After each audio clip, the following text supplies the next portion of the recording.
มาเบิ่งข่าวนี่สำหรับไผที่บอกว่าข่อยนี่ใส่ให้ป้ายสีรัฐบาลเนาะอยากให้เบิ่งเนาะเพราะว่านี่แหละเนาะคือความจริงเนาะบ่แม่นข่อยใส่ให้ป้ายสีมันคือความจริงเนาะทุกคน5 ปีองค์การกวดสอบแห่งรัฐกวดพบเงินละเมิดวินัยงบประมาณสูงถึง37,600 ตื้อกว่ากีบเนาะสามารถเก็บคืนได้เพียง 7,000 ตื้อกว่ากีบเนาะทุกคนหายไปสัก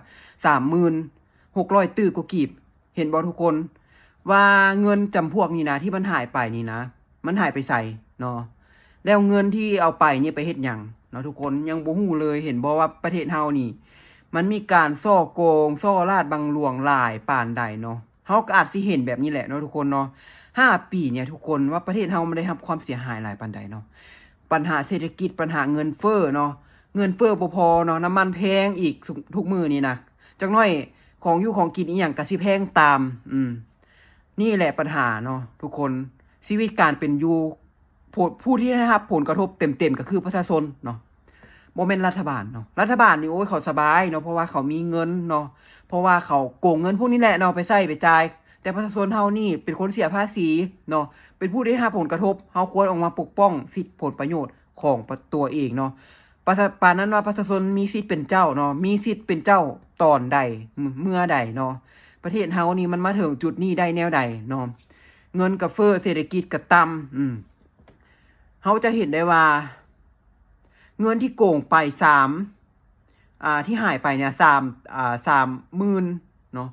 36,000ตื้อกว่ากีบนี่นะเอาไปเฮ็ดหยังไปพัฒนาอีหยังแล้วแม่นไผเป็นคนเอาไปเนาะอันนี้นะถ้าฮู้ซื่อก็ออกมาเลยเนาะถ้าฮู้นะบ่ต้องปิดไว้เนาะเอามาเปิดเผยให้ประชาชนฮู้เลยเนาะว่าแม่นไผเป็นคนเอาไปแล้วก็ควรลงโทษเนาะบ่แม่นปิดบังไว้คืนไม่อัดปากนี่เนาะเฮ็ดคือประชาชนนี่บ่มีหูบ่มีตาเนาะมีหยังก็บอกประชาชนเนาะซื่อสัตย์ต่อประชาชนเนาะบ่แม่นมีหยังก็ที่ปิดบังหลอกลวงประชาชนตัวประชาชนไปมือๆเนาะเศรษฐกิจมันก็อยู่น้ำปากน้ำท้องประชาชนผลกระทบมันอยู่น้ำประชาชนเนาะหน้าที่รัฐบาลมีหน้าที่อิหยังเนาะมีหน้าที่ดูแลประชาชนบ่แม่นมากดขี่ขุดหีดประชาชนขายชาติเนาะขายชาติให้คนจีนคนเวียดนามมาครอบครองมายึดครองกดขี่ขุดหีดประชาชนคนลาวนี่สิบ่มีแผ่นดินอยู่แหละจังหน่อยนี่คันสู้เจ้าบ่ออกมาปกครองปกป้องตัวเองเนาะเห็นบ่ว่าคนลาวนี่หนีออกนอกประเทศเนาะไปขายแฮงอยู่มาขายแฮงอยู่ไทยไปเกาหลีญี่ปุ่นเนาะทั้งที่ว่าบางคนนี่โอ้ยภูมิใจได้ภูมิใจว่าพ่อแม่นี่มีที่ดินให้มีงัวมีควายให้เลี้ยงแต่เป็นจังไดล่ะเนาะบางคนมีแต่ก็อยู่บ่รอดอยู่บ่ได้เนาะย้อนหยังลองตอบคอยมาเบิ่งอันพวกที่ออกมาปกป้องรัฐบาลขายชาติโกงชาตินี่นะลองออกมาเว้าเบิ่งเนาะว่ามันเกิดย้อนหยังแล้วมันเป็นย้อนหยังเนาะโตเจ้าหันคือจึงได้หนีออกนอกประเทศเนาะบางคนก็บอกว่าโอ้ยค่อยมาด้วยความสมัครใจค่อยอยากมาอยู่ประเทศไทยค่อยบ่มักประเทศลาวค่อยอยากมาเปิดกว้างเนาะมาอยากเห็นสังคมใหม่ๆซื่อๆบ่แม่นค่อยทุกข์ค่อยลำบากเด้ออันนี้เป็นคำแก้ตัวเนาะ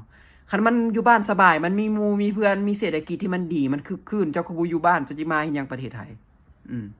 มันบ่แม่นประเทศเศรษฐกิจดีดอกเนาะมันเศรษฐกิจบ่ดีเนาะมันก็พออยู่พอกินไปมื้อๆถามว่ามัน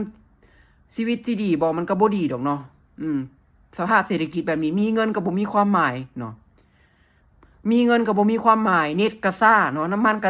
ต้องได้ต่อคิวซื้อเดี๋ยวนี้นะเน็ตก็ซ่าบางเฮือนนี่คันบ่มีติด Wi-Fi แล้วแม่นไปใส่บ่ได้เนาะคันออกเฮือนได้จักหน่อยนี่โอ้เน็ตนี่ปานอันเต่าพุ่นล่ะบ่ค่อยก็ยอมได้เน็ตบ้านเฮานี่ก็ได้เนาะอีกเรื่องนึงเนาะปัญหาพวกนี้นะเห็นบ่การบริหารจัดการต่างๆนี่ทุกคนเห็นเลยว่ามันบ่มีหยังแบบว่าเป็นตาเอาเลยนะเนาะทุกคน